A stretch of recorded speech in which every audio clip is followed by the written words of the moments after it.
the principal objective of Usool Ul Fiqh is to regulate or do ijtihad and to guide the jurist in his effort to deduce the law from its sources.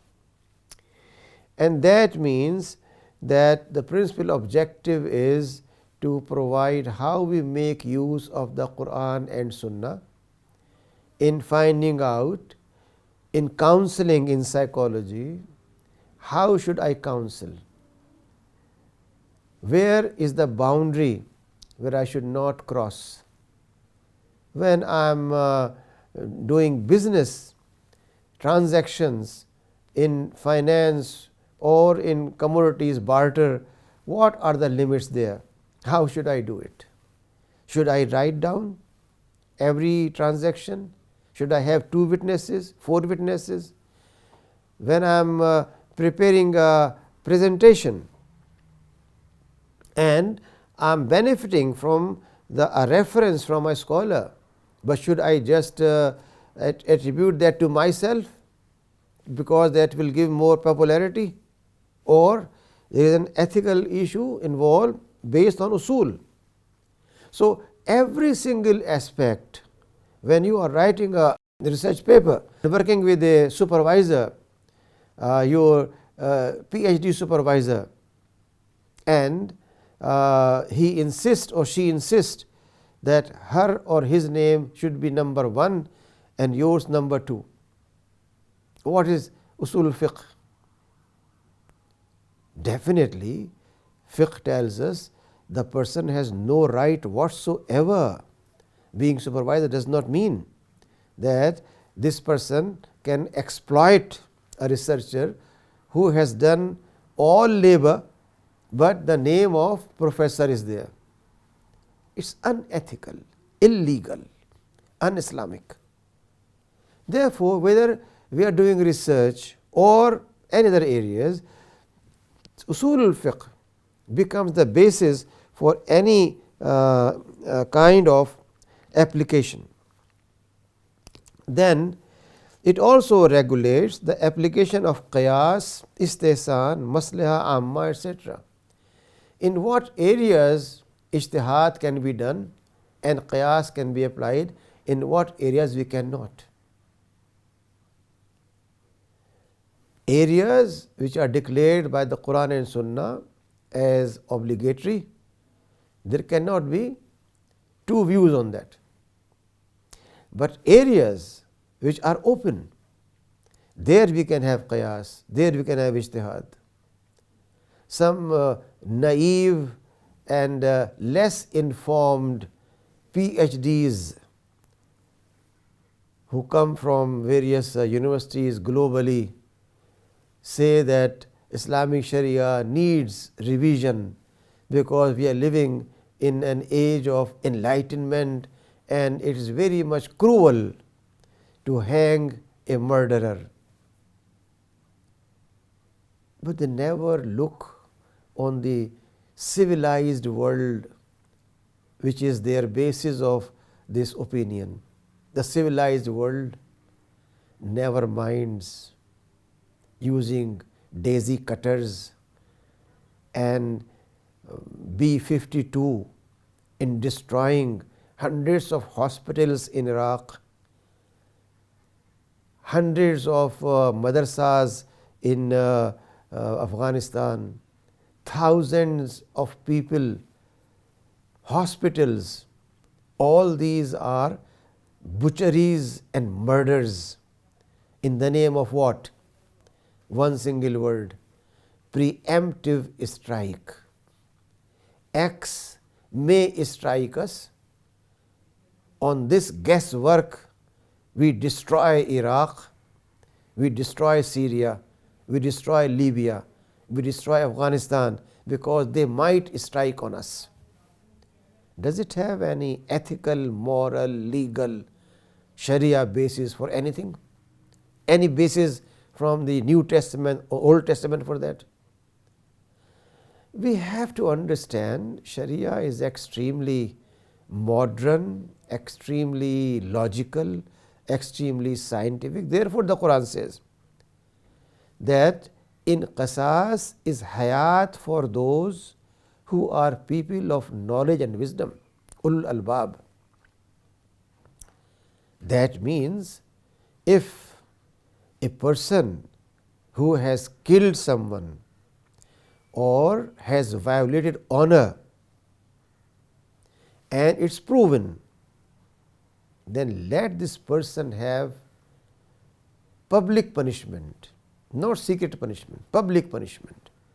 And if that is done only once, then killing that one person by stoning or by hanging saves thousands of lives of people, because no one else can ever think of doing that horrible act.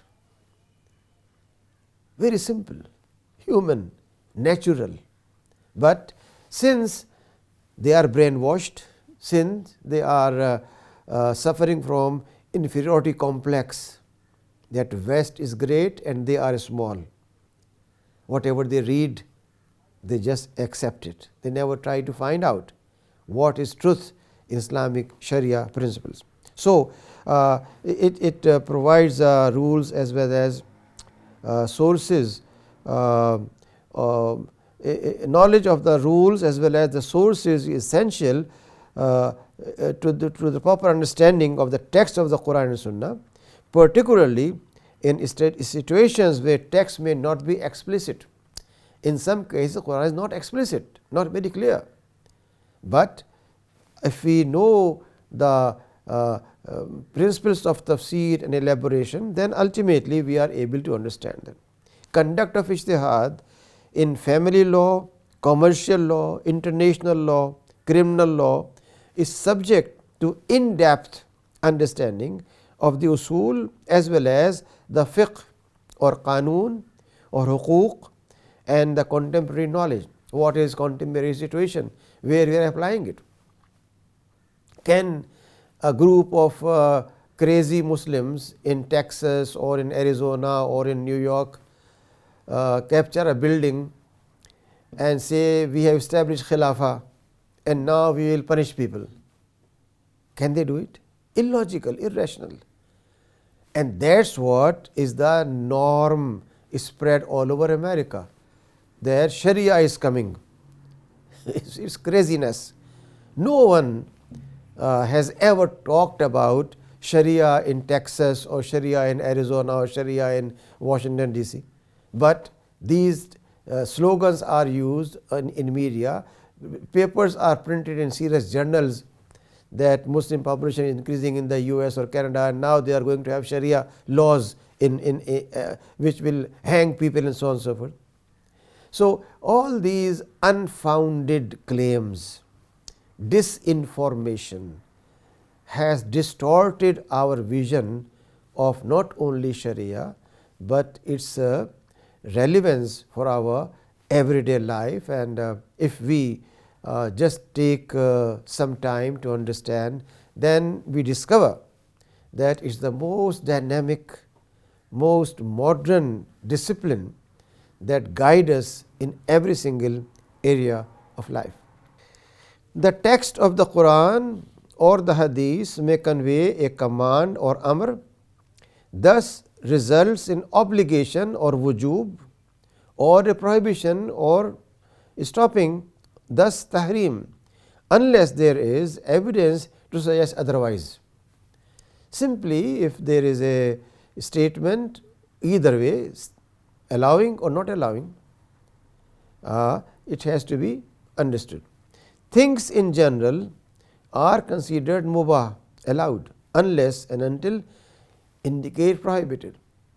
We find that things which are normally good are allowed. So, the Quran says all things which are tayyib and not khabis are permissible, which means that you don't have to get fatwa for everything, but you have to just use your common sense that what is the content of a substance. If the content does not have anything haram, it should be halal. Don't make life difficult for you. At the same time, don't make life very relaxed for you.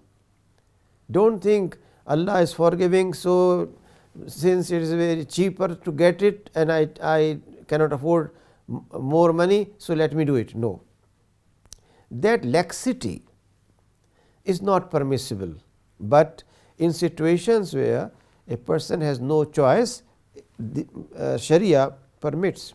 Therefore, the ibah and wujub are to be understood properly, and all these are matters of legal wisdom, juridical understanding. Therefore, certain things which are makruh, not pleasant, but not haram. Now, those who avoid makruh, very good. But if someone is using that, no one has right to say his iman is weak, because unless it is clear that it is haram, you cannot object on it. When it is clear, then there is no choice but to say this is wrong. Very simple. No one can say that beer, because it has that much percentage of alcohol and it is not fully all alcohol, therefore soft drink is okay. No one can say that. Only someone who has no idea about the Quran and Sunnah, who has not learned Usool Ul Fiqh, can make such irresponsible statement. Therefore, to make something mubah or to make something haram or wo is not a matter of individual. Every single thing is evidence based. Every single thing is based on a process of logical and scientific analysis, data collection, verification, deduction from it, and then tallying it with the universal principles of Sharia.